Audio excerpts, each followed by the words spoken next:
నిజామాబాద్ జిల్లాలో రికార్డు స్థాయిలో ఉష్ణోగ్రతలు నమోదవుతున్నాయి. కోటగిరి మండలంలో 46 డిగ్రీల అత్యధిక ఉష్ణోగ్రత నమోదైంది. ఎండల తీవ్రత నేపథ్యంలో వాతావరణ శాఖ అధికారులు రెడ్ అలర్ట్ జారీ చేశారు. వచ్చే 4 రోజులు అప్రమత్తంగా ఉండాలన్నారు. మండుటెండల్లో విధులు నిర్వహిస్తున్న ట్రాఫిక్ పోలీసులు వడదెబ్బ బారిన పడుతున్నారు. మండుతున్న ఎండల నుంచి ఉపశమనం కలిగించేందుకు నిజామాబాద్ పోలీసులు వినూత్న ఆలోచన చేశారు. ప్రధాన కూడళ్లలో వాటర్ స్ప్రింక్లర్లను ఏర్పాటు చేశారు. జిల్లా కేంద్రంలో కంటేశ్వర్, ఎన్టీఆర్ చౌరస్తా, కోర్టు చౌరస్తాల వద్ద వాటర్ స్ప్రింక్లర్లను అందుబాటులోకి తెచ్చారు. శరీర ఉష్ణోగ్రతలు పెరిగినప్పుడు ఈ స్ప్రింక్లర్లు ఎంతగానో ఉపయోగపడుతున్నాయంటున్నారు ట్రాఫిక్ కానిస్టేబుల్స్. ఉపశమనం కోసం ఇవి ఎంతగానో దోహదపడుతున్నాయని ట్రాఫిక్ పోలీసులు చెప్తున్నారు. జిల్లాలో రికార్డు స్థాయిలో ఉష్ణోగ్రతలు, ట్రాఫిక్ స్ప్రింక్లర్లకు సంబంధించి మరింత సమాచారం మా ప్రతినిధి కిరణ్ రెడ్డి అందిస్తారు. ఎండలు దంచు కొడుతున్నాయి. బాణుడు నిప్పుల వర్షం కురిపిస్తున్నాడు. గతంలో ఎన్నడూ లేని విధంగా నిజామాబాద్ జిల్లాలో 45 డిగ్రీల పైగా ఉష్ణోగ్రతలు అయితే నమోదవుతున్నాయి. వచ్చే వారం రోజుల పాటు 45 డిగ్రీలకు పైగా ఉష్ణోగ్రత నమోదయ్యే అవకాశం ఉందని వాతావరణ శాఖ అయితే హెచ్చరిస్తుంది.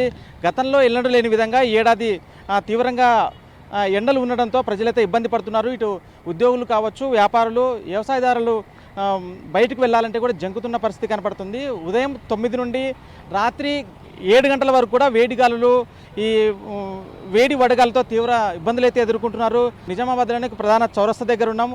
కొంత కర్ఫ్యూ వాతావరణం కనపడతా ఉంది. బయటికి రావాలంటే జనాలు జంకుతున్న పరిస్థితి కనపడుతుంది.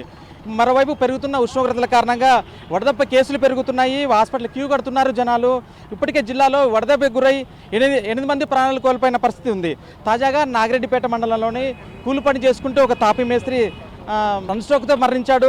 మరోవైపు ఇట్లా అధికారులు సూచిస్తున్నారు. ఇంట్లో ఉన్న వాళ్ళు, ముఖ్యంగా వృద్ధులు కావట్టు, చిన్నారులు తగు జాగ్రత్తలు తీసుకోవాలని సూచిస్తున్నారు.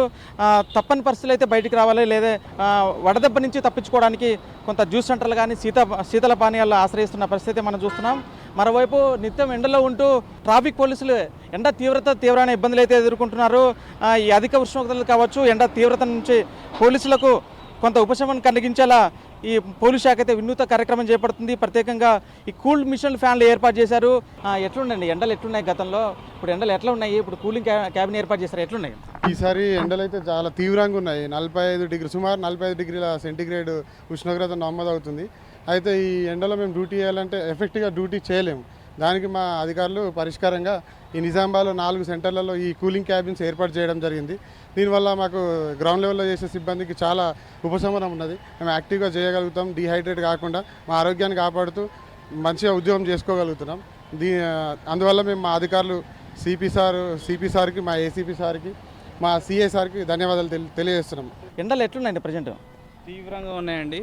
ఇంతటి ఎండ ఎప్పుడు లేదు, కానీ ఇవి నేర్గలేము. ఇంతటి ఎండలు మేము ఎప్పుడు కూడా చూడలేము. చిన్నప్పటి నుంచి కూడా ఇది ఫస్ట్ టైం అనుకుంటా నాకు తెలిసి ఇంత ఎండలు. ఇప్పుడు మరీ తీవ్రంగా ఉన్నాయండి ఎండలు. గతంలో ఇంత